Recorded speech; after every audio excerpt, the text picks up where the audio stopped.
expression, express yourself, on invite souvent des gens qui ont vraiment quelque chose à dire. Et aujourd'hui, nous avons Alphonse du Cameroun et il a vraiment des choses à dire. Bonjour Alphonse. Bonjour Johannes. Bienvenue sur ce plateau. Merci. Ça fait quelques années, on travaille ensemble, il y a une certaine collaboration. Oui, bien sûr. Et puis les choses sont allées si vite dans beaucoup d'activités qu'on a pu réaliser en quelques temps pour la gloire de Dieu. Ouais, tu es venu C'était quelle année que tu es venu? Je crois que c'était en 2018 que j'étais ici. Avec qui? Avec un patriarche. C'était Alain Normand de Neuchâtel qui m'a accompagné ici. Je crois qu'on a passé des bons moments et réalisé des émissions également ici. Alors, notre ami Serge Carrel, notre journaliste préféré, il a réalisé une émission Vitamine B avec toi, tu te rappelles? Oui, justement, être la lumière des nations pour les médias, je crois que c'était la thématique de cette émission. Oui, je vois bien l'image. Donc, une belle image. Ouais, tu passes bien, hein? Oui, c'était très bien passé avec Serge Carrel qui...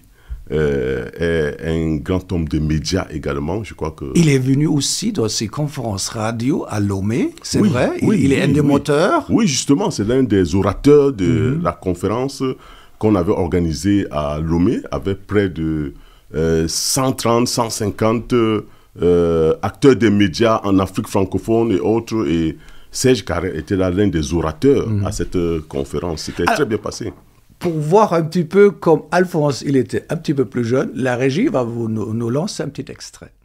C'est vrai que ça paraît un peu ambitieux. Oui, ambitieux. Est-ce qu'il faut parcourir le monde pour aller courir avec l'évangile et autres? Mais plus tard, quand je me suis lancé dans l'étude de la parole de Dieu, j'ai compris en réalité les nations, ce sont les différents peuples, les différentes ethnies. Et vous comprenez, au Cameroun, nous sommes à plus de... près de 260 ethnies. Donc là, vous pouvez vraiment être lumière parmi ces différents peuples. J'ai compris justement le sens vraiment de cette parole et de cet appel en même temps pour apporter l'évangile. Et à travers les médias, d'ailleurs, c'était plus facile pour aller jusqu'aux extrémités de la terre. Donc si je comprends bien, vous avez donc un appel à devenir pasteur, vous devenez pasteur, vous faites une formation biblique et théologique, puis comment est-ce que ce ministère radiophonique s'est greffé sur ce ministère pastoral? Oui, après cet appel, je me suis engagé d'ailleurs, Dieu a ouvert les portes pour que je vienne en France suivre une formation pastorale, 3 ans de formation pastorale. Le directeur, le responsable, c'était un journaliste. J'ai été marqué par sa vie, son témoignage. Et par la suite, à la fin de la formation, j'ai eu la grâce à rencontrer certains patriarches dans le domaine de la communication, comme les Charles Guillot, comme Alain Normand, qui est un Suisse d'ailleurs, que j'ai eu à rencontrer, qui m'ont impacté. Et je voyais comment le chemin était déjà tracé pour moi, pour que je me lance... dans ce ministère à travers les médias, plus particulièrement les radios, pour que l'évangile puisse franchir les différentes frontières et atteindre un grand nombre avec l'évangile de Jésus-Christ. Merci pour l'extrait. Donc, effectivement, on était tous plus jeunes, hein, c'est vrai. Hein? Oui, le temps passe si vite. On vieillit également.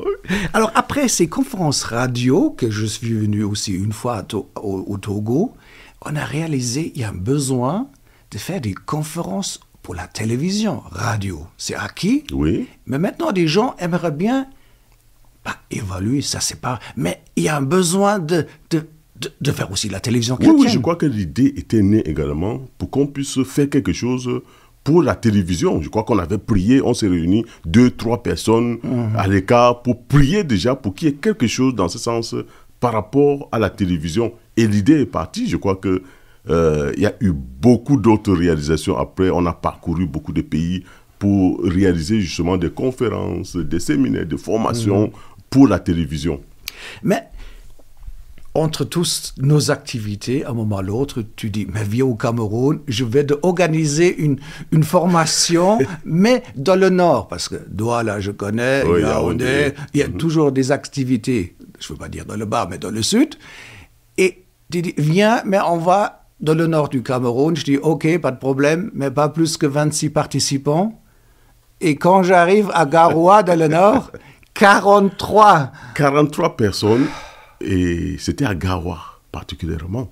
Garoua, Yéloua, je crois que c'était...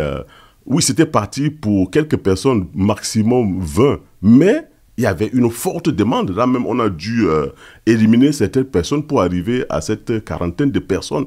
Parce que... Pourquoi ce soif-là? Oui. C'est la formation, non? Oui. Une semaine, lundi à vendredi, 5 jours? Oui, puisque la radio, déjà, les gens ont l'habitude. Mais ici, c'était la télévision. Ouais. C'était un autre concept encore que les gens ne connaissent pas trop et qui veulent découvrir et autres. Se faire former, forte demande. C'était incroyable. Hein? Et puis, on a passé des bons moments ensemble avec tous ces acteurs. Et les jeunes, hein, ça c'est à Garoua. Hein? Très jeunes, justement, qui sont les jeunes filles, garçons et autres. On a eu à passer des moments sur le montage, sur faire l'interview et autres. Je crois que... Alors, pendant les exercices, parce que le soir, comme on était tous sur le campus quelque part, je dormais juste là autour aussi quelque part. Dans une station où quand même c'était un peu assez, on avait assez d'espace justement. J'étais à disposition aussi des soirées et on a fait des exercices, même le soir. Oh, des interviews, Il faisait moins chaud. Oui, le jour là justement. Le soir, il fait un peu moins chaud parce que le nord quand même, il y a la chaleur. Et on était conduits de faire des exercices pour le lendemain. Donc, de dire, je expliquais le mercredi des scénarios, des témoignages scénarisés. Tout à fait. Et tout à coup, il y a quelqu'un qui nous a raconté son histoire exceptionnelle. Oui. On dit, mais cette histoire est exceptionnelle, pourquoi on ne fait pas un témoignage scénarisé? Oui, c'est un témoignage qu'on fait à partir de la vie d'une personne et on choisit les grands moments de sa vie pour réaliser justement un petit film, un peu comme on a fait à Garoua. Et le titre tout court, Zenabou. C'est le nom d'une fille. Oui, Zenabou. Et le reportage s'appelle Zenabou. Oui, Zenabou, elle s'appelait Zenabou. Et c'est elle. Waouh. Je me souviens encore bien, et encore étant très jeune, je crois que c'était exceptionnel cette réalisation à partir de son témoignage, comment elle a rencontré Jésus-Christ, quitté son milieu musulman et rencontré le Seigneur Jésus-Christ, la souffrance, la séparation avec ses parents et autres, c'était un témoignage. Tout le monde était étonné. Hein? Oui, bien sûr. On ne savait pas, les participants, que Zenabou avait une telle histoire. Oui, justement. C'est là où les gens découvrent. Moi-même, j'ai découvert ce jour-là, justement, cette partie de sa vie.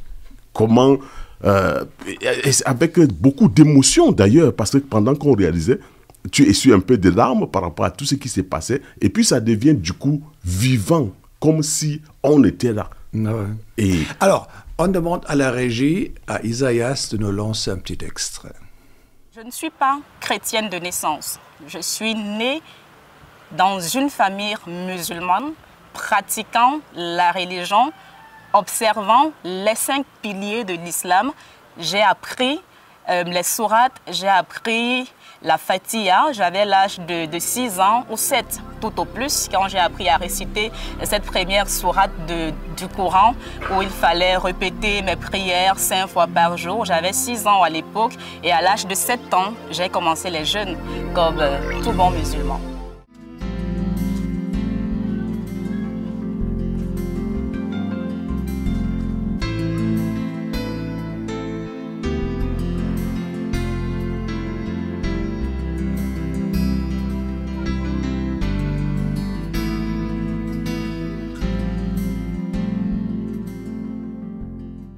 Ma maman jouait très bien son rôle de mère jusqu'à l'âge de, disons, 5 ans, quand elle a décidé de partir du foyer. Alors là, j'ai vécu le calvaire. Quand il fallait rester seul avec papa à la maison, avec une autre épouse, te rappelant d'aller chercher de temps à autre ta mère. Mais qu'est-ce que tu fais? Tu pries Allah, dans les pleurs, tu pries Allah, dans le désespoir. Dans mon enfance, Johannes a été partagé entre le bonheur et le malheur, entre les insultes des camarades et puis le regard des autres qu'il fallait pouvoir surmonter de temps à autre. on ne veut pas montrer les 20 minutes. Vous pouvez aller... Non, sur Internet, on a biffé sur Internet parce qu'on ne veut pas qu'elle vit trop au danger. Donc, l'histoire, elle circule maintenant sur clé USB. Partout, hein. Oui. Parce que l'officiel... C'est comme des bouts de pain qu'on distribue un peu partout. Les gens peuvent aller découvrir ça, justement. Sur l'officiel... Oui, sur le site des... On a fermé l'histoire hein, parce qu'elle veut vivre tranquillement quand même. Oui, parce que ça faisait le tour du monde, cette histoire. Et elle n'était plus en sécurité.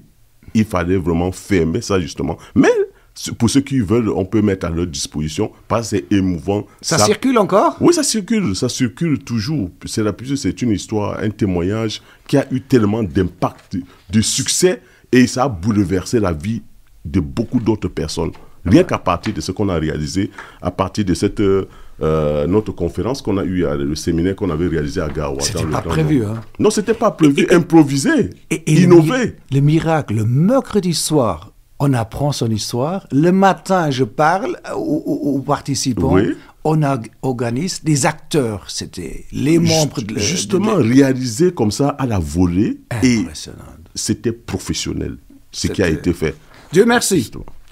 Mais finalement, en 2002, on a organisé à Cotonou la première conférence pour les journalistes et mais pas mécaniciens, pour les techniciens de la télévision. Oui. On était 50-60 personnes à Cotonou. Oui, une soixantaine de personnes à Cotonou, puisque on a organisé à Gawa, ainsi de suite, mais il fallait faire une conférence maintenant qui regroupe les acteurs de l'Afrique francophone. Et on a organisé donc cette première rencontre à Cotonou. Tu te rappelles? Oui, je me rappelle très bien. Il fallait justement se retrouver ensemble, voir un peu ce qu'on va planifier pour l'Afrique francophone, pour les pays à travers la télévision. Je crois qu'il y a eu un peu aussi les échanges d'expériences, faire des planifications stratégiques pour l'avenir. Je crois que c'est ça qu'on a fait en une semaine à Cotonou. 3-4 jours. Oui, un peu. Oui, mais nous sommes restés un peu là, arrivés avant et après. Alors, un grand merci à nos donateurs ici, nos donateurs internationaux, mais on a des donateurs autour de nous, en Suisse, et qui ont soutenu avec des dons exceptionnels, parce qu'une conférence, de faire venir des gens, payer la nourriture pendant 3-4 jours pour une équipe pareille, les tickets d'avion et tout. Et surtout, un grand merci à nos donateurs, car nous avons, pendant la première conférence, distribué 7 caméras avec les accessoires et 14 microphones, parce que chaque caméra, il faut 2 microphones, gauche et droite. C'était la folie. Oui, hein. Puisqu'on était formés, il fallait maintenant se mettre au travail. On n'avait pas de matériel. Formé sans matériel, ça sert à quoi? Ça ne sert à rien. Heureusement, comme tu venais de le dire, par rapport à nos donateurs qui ont soutenu ce programme avec le matériel minimum pour aller démarrer quelque chose. Les gens avaient leur caméra, leur équipement, leur petit régie pour aller lancer déjà les activités sur le terrain. Et c'est ce qui s'est passé. À partir de ce faible commencement, et c'est parti pour les 17 pays au niveau de l'Afrique francophone et réalisé. Voilà. Donc tous les soirs, justement. Parce que le soir, au lieu d'aller à 5-6 heures dans notre hôtel et de fermer la boutique, non, tous les soirs, on est à l'extérieur, parce que l'Afrique, oui, justement, Togo, en Bénin, pleine nuit, puisqu'on avait les lumières également qui nous aidaient à réaliser. L'éclairage, on a ramené. Oui, l'éclairage le soir. Et puis... c'est devenu une habitude. Oui, partout, on a fait des conférences. On dormait un peu tard. On se réveillait tôt, parce qu'on avait quelques jours seulement. Et il faut maximiser, mettre tout en place pour que nous puissions en profiter. Il y a une super ambiance. Hein? Oui, bien sûr. C'était très animé. Et la communion fraternelle également et autres. On rigole, on s'encourageait mutuellement, ainsi de suite, les partages. Et puis, on réalisait des dizaines des essais, des missions, des interviews et autres. Et je crois que c'est là où est né le concept Non, il existe. En route, il existe déjà depuis quelques années. Oui, mais pour nous, c'était une première pour nous. Oui, faites vous-même. Oui, c'est ça, justement. On découvre cette façon de faire plus simple, plus facile à réaliser. Pour nous, c'était une première. Et puis, c'est parti pour les émissions en route. Ouais. Après cette première conférence à Cotonou, l'idée est venue, pourquoi faire venir tout le monde à Cotonou pour faire Cotonou 2? On a dit, il faut délocaliser. Oui. Oui, il fallait délocaliser. Et qu'est-ce qu'on a fait finalement? Oui, il fallait délocaliser pour que beaucoup de personnes puissent bénéficier de ce programme de formation. C'est là où on a délocalisé, choisi 3 régions pour organiser cette formation. Regarde, Bénin, Mali et Cameroun. Donc, Cotonou, Bamako et Yaoundé. C'était génial. On a fait 3 fois, 3 conférences les mêmes. 3 conférences la même formation. Sur la thématique médias et inspiration du Saint-Esprit. Je crois que c'était ça la thématique. Ouais. On a ici en haut le titre, justement, médias et inspiration du Saint-Esprit. Nous avons besoin de la puissance du Saint-Esprit pour nous aider à réaliser ces émissions. Et ces émissions qui doivent avoir d'impact dans la vie des personnes, bouleverser les vies. Il n'y a que le Saint-Esprit qui peut faire ce travail, qui peut convaincre les gens du péché, qui peut édifier. Donc c'était ça, cette thématique. Ça c'est à Bamako. Oui, ça c'est à Bamako. Et avec Cotonou. Et on avait toujours des équipes, des équipes terribles. Hein, donc des équipes, je veux dire. Je vois encore le pasteur Tadé. Ouais. Un vieux pasteur retraité qui était là, engagé dans la réalisation des émissions, la production. Il a été interviewé également. Et puis après ça, l'apothéose, c'était à Yaoundé. La conférence de Yaoundé. Toujours du monde. À Yaoundé, on était même plus. Ça, c'est à on Bamako. Était dans les 80 à 90 personnes à Yaoundé. Et à chaque conférence, il y a d'autres nations qui viennent. Qui s'ajoutaient. À Cameroun, on avait le Gabon. Oui, il y avait la RCA, Gabon, la Centrafrique. RCA, Centrafrique. Le Tchad. Le Tchad, justement. Et puis les autres qui sont venus même de l'Afrique de l'Ouest, du Burkina Faso et autres qui étaient là, présents à cette rencontre du Cameroun où on tenait à la CIL, dans le centre de formation. Comment tu expliques cet engouement quelque part? Les Africains, j'aime pas dire les Africains, parce qu'Afrique c'est gigantesque, mais dans vos régions, l'Afrique francophone, il y a un soif de faire la télévision. Ils veulent faire la télé. Oui, bien sûr, il y a quelque chose qui est en train de se passer, même sur le plan spirituel au niveau de l'Afrique. Il y a un vent, un mouvement du Saint-Esprit qui est en train de souffler au niveau de l'Afrique, où d'autres parlent du déplacement du centre du christianisme mondial vers l'Afrique. Dieu est en train de faire un travail en Afrique qui était délaissé dans un contexte de pauvreté, un contexte d'insécurité, un contexte vraiment un peu difficile. Mais dans cette condition, le Seigneur est en train d'agir et le travail, on le voit à travers ce que nous faisons au niveau de la télévision, au niveau de Dieu TV, au niveau des radios et autres, des vies qui sont bouleversées à travers les émissions, les programmes et autres. Les gens s'ouvrent et s'abandonnent au Seigneur. Il y a toute une période que les premiers missionnaires sont venus. On voit les photos en Afrique, les gens qui sont habillés avec du les valises, on a bien montré ces photos comme ça. Maintenant, gentiment, les missionnaires, ils font leurs valises, certaines restent là. Il y a des transitions. Oui, d'ailleurs, il y a la relève en ce moment. Aussi sur le plan politique, la France, on dit la France. Je ne veux pas dire qu'est-ce qu'on dit à la France, mais on dit la France, ok. Vous vivez quelque part, mais on a des grands-enfants. On est venus adultes, les gars. Et dans cette transition, vous avez besoin de la télévision. On a besoin de la télévision, communication, justement. Tout court. Oui, comme il y a cette transformation, même comme tu es en train de le dire, sur le plan politique, démocratique, ainsi de suite, même également à travers les médias, la télévision, il y a cette prise en charge, ce réveil où les journalistes se lèvent, se forment, on bénéficie des séminaires de formation et autres. Ils veulent prendre les choses en main dans la production des émissions, la réalisation des émissions. Donc, il y a cet engouement au niveau de l'Afrique. Donc, vous n'avez plus besoin de nous, quelque part. Oui, encore quelques années. On a besoin d'un accompagnement, justement. On a besoin d'un accompagnement. De toute façon, le Seigneur est clair, la moisson est grande, mais il y a peu d'ouvriers, parce qu'il y a tellement de conversions aujourd'hui en Afrique, tellement des églises qui sont en train de naître, on est en train d'implanter des églises grâce au travail même des médias, mais également d'évangélisation, de campagnes d'évangélisation et autres. Comment vois-tu que finalement maintenant les missionnaires, des missionnaires américains, français, allemands et voilà toute cette bande-là, fur et à mesure, parce qu'un missionnaire, il n'est pas gratuit, il coûte cher, un missionnaire. Il faut payer son salaire, il faut payer sa caisse de retraite. S'il a 2 enfants, c'est l'éducation pour les enfants. À Noël, il aimerait bien rentrer pour voir sa famille. Il faut payer l'éducation. Voilà.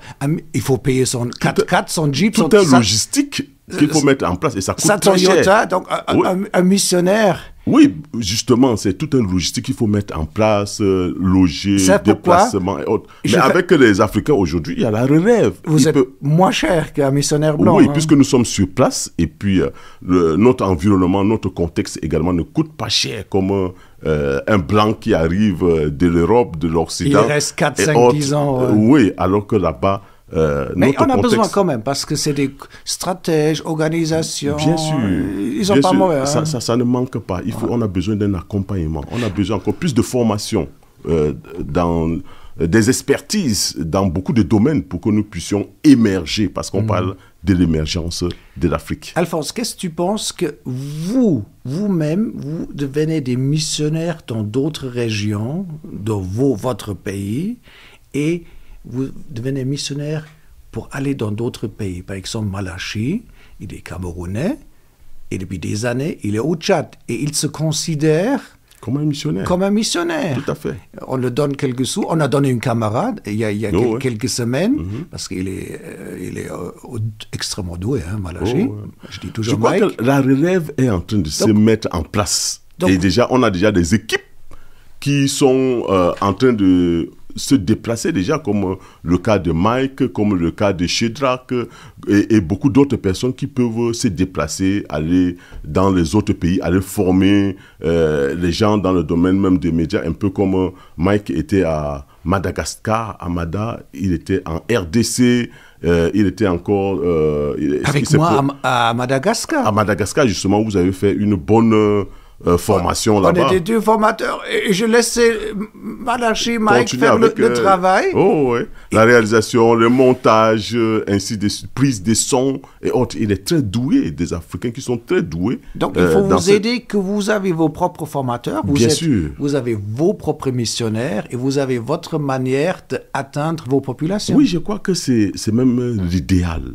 Former les locaux pour qu'ils prennent la relève des choses. Et c'est ça qui est en train de se faire. Il y a une prise de conscience des Africains qui sont engagés, qui ont compris et qui doivent aller courir avec la vision qui a été communiquée par les Johannes, les Alain Normand, les Gaspos et beaucoup d'autres personnes. Et il faut prendre la relève pour courir avec la vision, aller jusqu'aux extrémités de la terre, dans les coins et recoins de l'Afrique. Et avec la télévision, on arrive par satellite, on arrive dans les coins qu'on ne peut même pas aller en véhicule. On transcende toutes les barrières, tous les obstacles géographiques et autres. Et c'est ce qui est en train de se passer. Les gens dans leur coin peuvent écouter parler de l'Évangile. Si je te montre cette photo-là, ça te dit quoi? Dimanche des médias. Je crois qu'après tout ce qu'on a réaliser les conférences et autres, l'idée est née pour avoir une journée spéciale pour prier pour les médias. Alors, justement, pas journée, mais un dimanche. Parce qu'en Afrique... Oui, dimanche, c'est une journée, justement. C'est gigantesque. Ils sont souvent une journée pour la femme, une journée pour les médias, pour les femmes divorcées. Pour l'alphabétisation, ainsi de suite. Il y a plusieurs journées. Une journée de la femme qui est en train de prendre de l'ampleur. Maintenant, au niveau de l'Afrique, il y a plusieurs journées. Mais nous, on a pensé avoir... faire un week-end. Oui, un week-end. Un dimanche. Justement, plus particulièrement un dimanche, pour les médias, prier pour les médias, non seulement les médias chrétiens, même les médias séculiers, parce que la communication, c'est un pouvoir. Ailleurs, on parle de 4e pouvoir, parce qu'on ne peut rien faire On touche la population sans les directe. médias. On touche la On les touche population. direct. On dit qu'est-ce qu'on Justement, pense. Ouais. Même les églises sont en train de prendre déjà conscience Ouais. par rapport au pouvoir des médias. Parce qu'un pasteur, il est là limité dans sa chapelle avec quelques fidèles et autres. Mais les médias, ça va au-delà. Ça touche des foules, des personnes à la fois. Et c'est ce qui s'est passé avec cette première édition que nous avons lancée. Donc, avec le dimanche des médias, c'est chaque fois, dit la date, c'est le dernier week-end. Oui, le dernier dimanche du mois de février. Et ça, pendant les prochaines années. Pendant les prochaines années. La première édition, on a fait le 25 février. C'est un succès, hein? Un succès total. Alors, en Europe, ils ont un petit peu plus long que chez vous. Hein. Ici, il y a quelques églises comme à Yverdon, là où à la Béroche. Il y a des églises qu'ils ont pris pour les médias encore un petit peu timidement, mais c'était un bon début. Mais dans les grandes lignes, il y a encore des gens qui réfléchissent. Alors chez vous... Pendant que vous réfléchissez, nous sommes déjà en action en Afrique. C'est parti chez vous. Oui, hein? c'est parti. Dans presque tous les 17 pays déjà, au niveau de l'Afrique francophone. Et puis, il y a même d'autres qu'on a eu à toucher. Les gens se sont mobilisés. Les églises se sont mobilisées pour consacrer des moments dans la prière, faire des retraites, des conférences pendant cette période sur la thématique, le rôle des médias. Prêcher le jour, là, le dimanche, sur le rôle des médias. Dans ma paroisse, par exemple, à Yaoundé, à Biemassi, il y avait... Pasteur Kofi. Oui, on a fait venir des CBN qui était là, qui a prêché sur le rôle des médias. Nous avons consacré 2, 3 grands moments de prière pour les médias. Il y avait plus de 1000 personnes le jour-là à l'église, puisqu'il n'y avait plus de place. Les autres acteurs des médias sont venus également faire culte avec nous pendant ces moments. Les médias étaient là, même les médias de l'État. Le gouvernement avait envoyé également les journalistes pour vivre ces moments exceptionnels. Et c'était une première édition qui a connu un succès total. Alors, une question piège. Dis-moi, cette photo est prise dans quel pays? Ça, attends que je regarde un peu de près les images. C'est la Guinée à Conakry. Guinée-Conakry, justement. Guinée-Conakry, on entend rarement parler. Oui. Mais ils ont joué le jeu fond la carafe. Oui. Les Ah oui, je vois... la banderole. Oui, la banderole et puis les visages. En plusieurs couleurs. Couleur bleue, couleur blanche, couleur noire. Ça dépendait de chaque pays. Combien de pays ont joué le jeu? Il y avait 17 pays. Au moins? Oui, au moins 17 pays. Sinon, une vingtaine qui se sont organisés pour cette circonstance. Alors, nous avons fait un appel de dons exprès pour le dimanche des médias parce que Dieu TV a payé les t-shirts dans 17 pays. Donc, vous voyez, des t-shirts, les banderoles et plein d'autres choses. Donc, 17 pays, on a versé. Et c'est pas Dieu TV qui a versé. Oui, on a versé. Mais c'est des donateurs qu'on a demandé de faire un don exceptionnel pour ce projet. Et on a reçu 20 000 € pour ce projet. Je crois que c'est l'occasion de dire merci. Merci. Merci aux donateurs. Tout à fait. Nos donateurs sont en Suisse, la plupart. Mais vous aussi, vous que vous nous suivez actuellement, regardez l'adresse, allez sur notre page dieutv.com. Il y a toutes sortes de manières à nous faire un don, à nous soutenir. Parce qu'on ne parle pas de l'argent, ce n'est pas une raison que nous avons assez, mais c'est notre politique. On n'aime pas parler de l'argent. On n'est pas comme les autres qui parlent toujours de l'argent. Si vous ne donnez pas, on va fermer. Si vous ne donnez pas, on ne peut pas faire ça. Non, on est très, peut-être trop discret. Mais Dieu a pourvu chaque année qu'on peut payer le satellite, 2 satellites, Eutelsat, Amos 6.7. On a des live streams, on a du personnel à payer. Et un grand merci. Alors, pour Conakry ici, ils ont joué le jeu, on a payé justement les t-shirts et là. C'était pour tous les autres pays d'ailleurs, que ce soit le Sénégal, le Burkina Faso, la Côte d'Ivoire, le Togo, le Bénin, le Cameroun, la RCA, le Gabon, le Congo. Je peux citer encore beaucoup d'autres. J'ai dit que c'était un succès. Oui, on a déjà trouvé le thème pour l'année prochaine, mais c'est confidentiel, je ne peux vous pas dire à l'antenne le thème, mais c'est déjà... Le Seigneur nous a donné un thème. très beau thème. Vraiment, ça va de nouveau cartonner. merci Seigneur. Et comment tu vois l'avenir là? Ça, pendant les prochaines 5-10 ans, c'est parti, hein? Oui, c'est parti, puisque, comme tu es en train de le dire, la prochaine édition sera meilleure, plus que cette première édition, parce qu'il y a beaucoup d'églises et fédérations, églises qui se sont annoncées qu'elles vont s'impliquer. Le Gabon. Oui, le Gabon, le Burkina, du Gabon, le Burkina Faso et autres, qu'elles vont s'engager encore plus pour cet événement est consacré. Il dit que Dimanche des Midi. D'autres disent que ça les a loupés à la première édition, mais la prochaine édition, ils vont mettre les moyens, mettre le paquet pour vivre des moments exceptionnels dans la présence de Dieu. Priez, priez, priez encore pour les médias, priez pour l'avancement du royaume de Dieu au travers des médias, au travers de la radio, de la télévision. Je crois que c'est ce que nous sommes en train de vivre déjà au niveau de l'Afrique.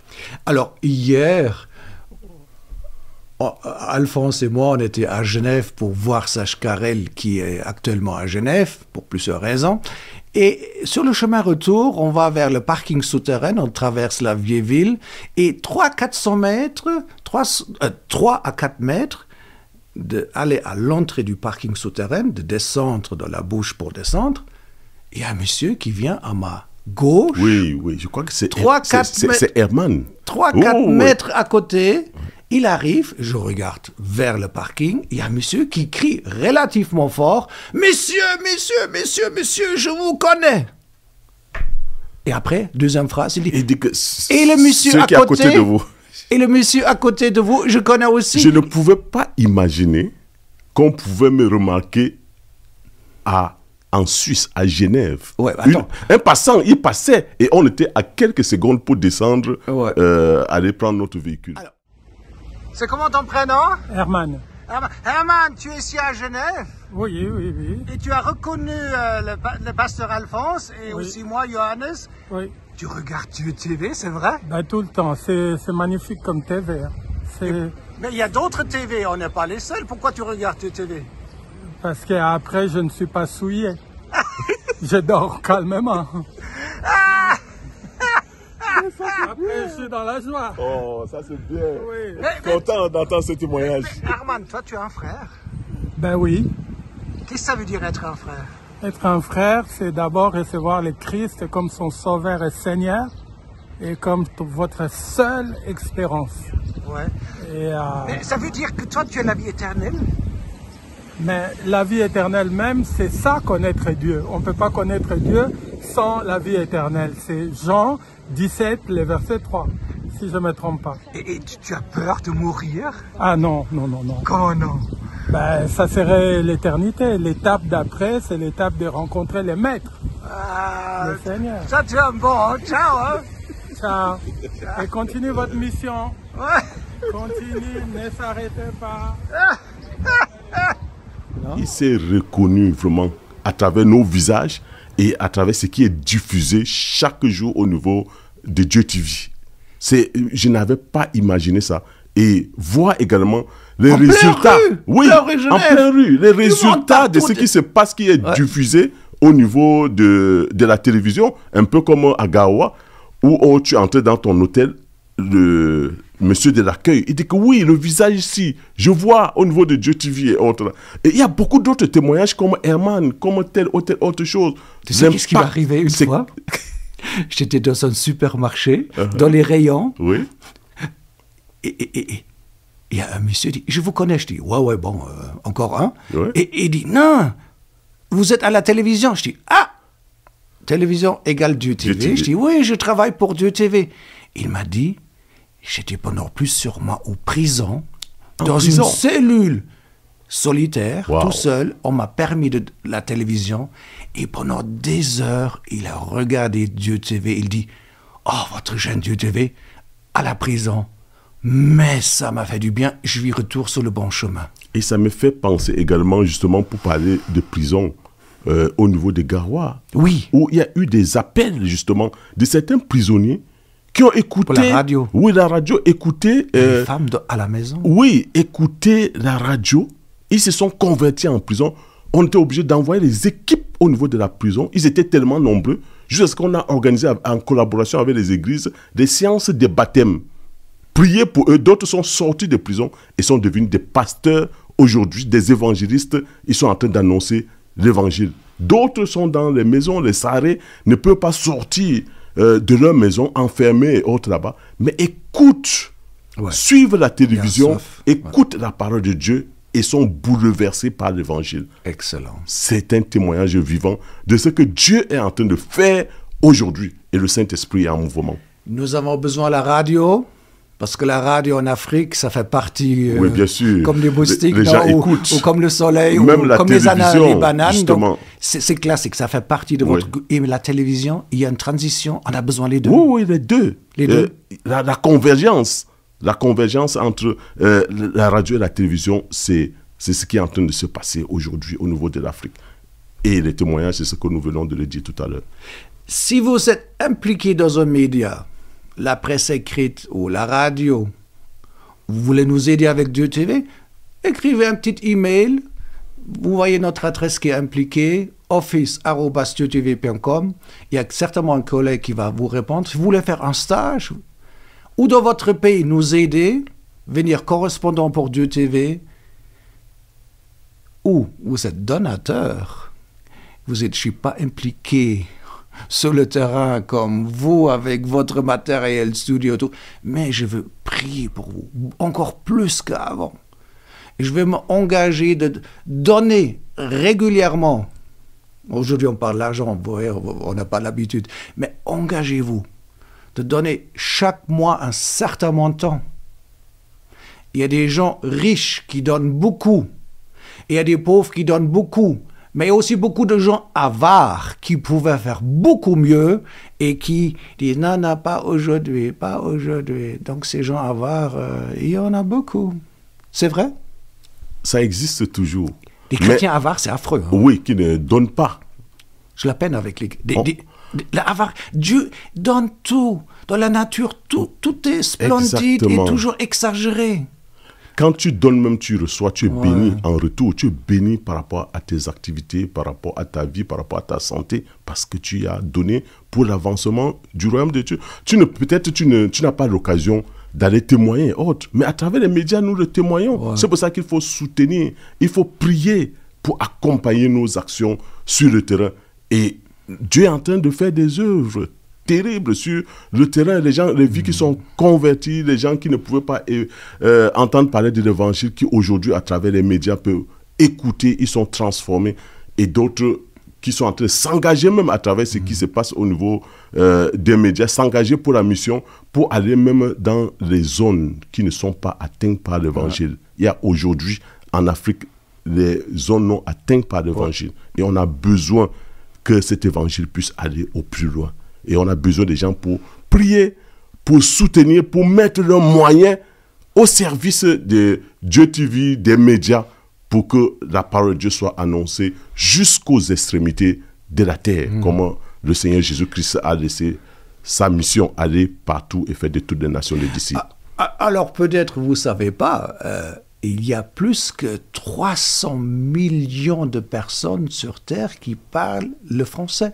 Le français, ce n'est pas un petit groupe, un petit tiroir, une petite langue oubliée. Non, le français fait partie des très grands groupes linguistiques. Fait partie dans le numéro 9 ou 10, comme le chinois ou l'anglais. Le français est parlé par plus que 350 millions de personnes. Je pense il y a assez de raisons aussi que vous êtes engagés avec nous. Au revoir et shalom.